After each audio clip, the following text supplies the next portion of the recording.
Bonjour à tous et bienvenue à la suite de cette formation sur Revit. Aujourd'hui, nous allons voir dans ce tutoriel le paramétrage et la modélisation d'un mur personnalisé dans Revit. Et bien, pour paramétrer un mur dans Revit, on se rend dans l'onglet Architecture, comme vous le voyez, puis dans la palette Création, nous allons trouver l'outil Mur. On y clique et là, en défilant sur la petite flèche, on peut voir l'ensemble des murs qui sont disponibles. Ça, c'est des murs de base dans le logiciel. Nous allons sélectionner ici, par exemple, si on veut modéliser des murs extérieurs qui vont faire 15 cm ou 150 mm, on prend comme référence un mur de base générique extérieur 150 mm. On le sélectionne. Puis on clique sur Modifier type pour configurer le type de mur que nous voulons. On clique sur Modifier type. Et de là, on prend ce mur comme référence, on le duplique. On clique sur Dupliquer. Et Revit nous demande de définir le nom. Nous allons le nommer mur extérieur 150. On clique sur OK. Si on voulait changer l'épaisseur du mur, par exemple, je vous montre, vous allez cliquer sur Modifier. Ensuite, au point 2, porteur ossature mur, vous cliquez à l'intérieur et là, vous pouvez changer l'épaisseur. Si vous voudriez avoir par exemple un mur de 20 cm, il faut mettre ici 0,20 au lieu de 0,15. Si vous voudriez également ajouter par exemple des isolations sur le mur, vous pourrez également insérer en cliquant ici sur Insérer et Ajouter. Mais moi je veux un mur tout simplement simple de 15 cm extérieur. Donc je laisse comme ça ces paramètres et je clique sur OK. Et là, dans les propriétés, on peut bel et bien voir que voilà, ce mur que nous venons de configurer a été pris en compte. Et là, on le voit bel et bien, mur extérieur 150.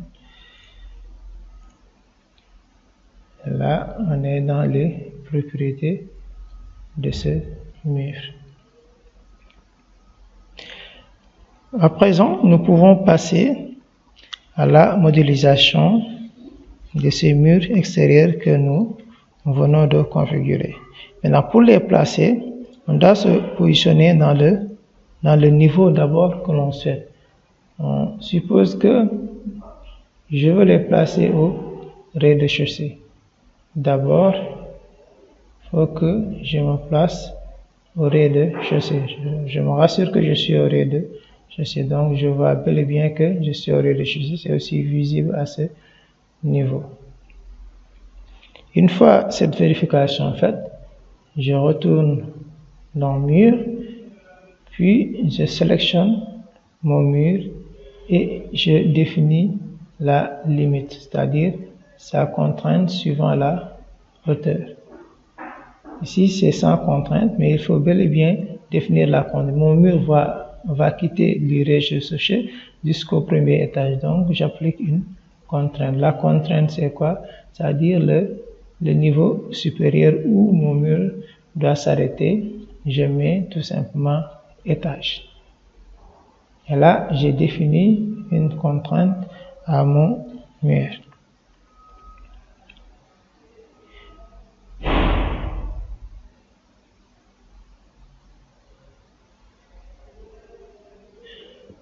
Maintenant, je peux placer mon mur extérieur. Il va démarrer de là à là, puis de là à là, ensuite à là, puis ici, là et là. Voilà, là c'est le mur extérieur. Maintenant, pour vérifier si mes murs ont été bien placés, on peut afficher la vue en 3D. Il faut venir dans l'arborescence du projet et sélectionner 3D. Et là, je vois bel et bien que mon mur a été bel et bien dessiné.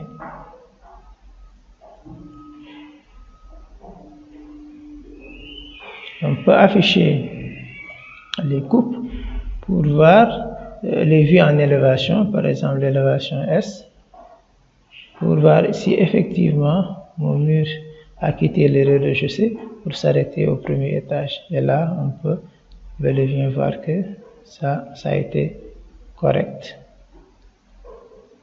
Je retourne la vue en 3D et je peux aussi afficher la vue en plan. Si par exemple l'arborescence du projet n'est pas affichée chez vous, il faut venir dans tout simplement l'onglet Vue et ensuite se rendre dans Interface utilisateur, cliquer sur la petite flèche en bas et tout simplement cocher arborescence du projet. Vous voyez là c'est coché, c'est pour cela que ça s'affiche. Je peux le décocher pour vous montrer. Vous voyez, ça disparaît. Je retourne, je le coche et ça apparaît. Donc idem également pour les propriétés. Si ce n'était pas affiché, vous faites également la même démarche. Ok, je peux utiliser ces mêmes murs pour par exemple modéliser mes murs à l'intérieur. Si vous avez par exemple, si dans votre cas vous avez des murs qui n'ont pas la même épaisseur que l'extérieur, pour vos murs intérieurs je parle, dans ce cas vous pourriez sélectionner également un mur générique et faire les paramétrages qui vous conviennent. Maintenant, mais moi dans mon cas, je vais utiliser le même type pour faire tout simplement les cloisons intérieures. Voilà, et dans mon projet, j'ai ici une cloison, là également. Ensuite, de là à là, puis de là à là. J'ai également une cloison qui va faire de là à là, puis ici. Voilà, j'ai modélisé l'ensemble des murs de mon projet.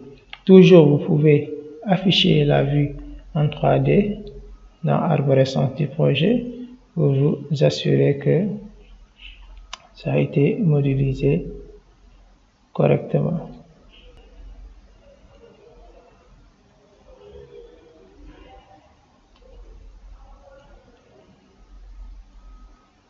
Vous voyez, donc pour voir que ça a été, l'ensemble de mes murs ont été correctement modélisés. Voilà, c'était l'objectif de ce tutoriel et je vous remercie de nous avoir suivis. Le prochain sera consacré à la modélisation du sol. Je vous remercie.